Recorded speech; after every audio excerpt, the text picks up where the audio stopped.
पंढरीनाथ महाराज की जय. मी आपल्या समोर कविता सादर करतोय. समाधी अर्थात चोखयाची समाधी.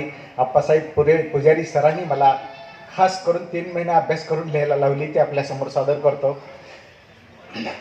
बोल विठ्ठला विठ्ठला, बोल विठ्ठला विठ्ठला, सांग विठ्ठला विठ्ठला, विठू तुझा सखा चोखा, विठू तुझा सखा चोखा, वेट बिगारी का झाला, ढासळल्या कुसाखाली घाम झाला लाल ओला.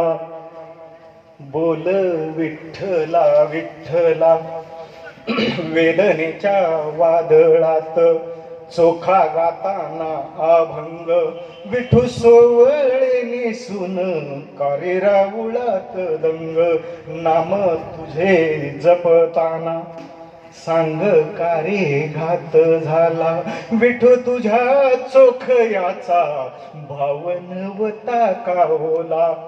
विझली ती दीपमाळ कोण पेटविल वाती, विठू तुझ्या अंगणात कोण जागविल राती, कोण भरविल तुला, कोण भरविल तुला, सांग दही भात काला, काय सांगितले सांग विठू, सांग सोयरा माईला. चोखा आजही तिष्ठतो, चोखा आजही तिष्ठतो, झाली किती साल सांग. 700 वर्षाहून अधिक वर्षे झालेले आहेत. चोखा आजही तिष्ठतो, झाली किती साल सांग, विठू तुझ्या चोखयाचा कधी फेडशील पांग. बोल विठ्ठला विठ्ठला, सांग विठ्ठला विठ्ठला, ये रे विठ्ठला विठ्ठला, जरा राहुळा बाहेर, ये रे विठ्ठला विठ्ठला, जरा राहुळा बाहेर.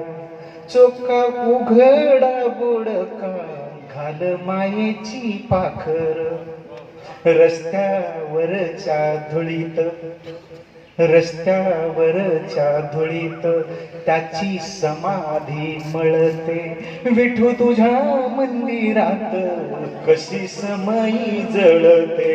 बोल विठ्ठला विठ्ठला, सांग विठ्ठला विठ्ठला, मनातल्या मंदिरात, माझी अवस्था आहे, मनातल्या मंदिरात रोज पेटतात वाती, मनातल्या मंदिरात रोज पेटतात वाती, नाही भजन पूजन नाही रोज दिवाबत्ती. बोल विठ्ठला विठ्ठला, अशा महान संतांची, अशा महान संतांची काय वर्णावी महती, नाम चोखा गुरु शिष्य तेवणाऱ्या ज्ञान ज्योती. वा, धन्यवाद. थोड्याशा चिठ्ठ्या जरा इथं येत आहेत, परंतु वेळ झालेला पाहून आपल्याला विचार करावा लागेल. आणि मला चिठ्ठ्या घेण्याची कधी सवय नाही.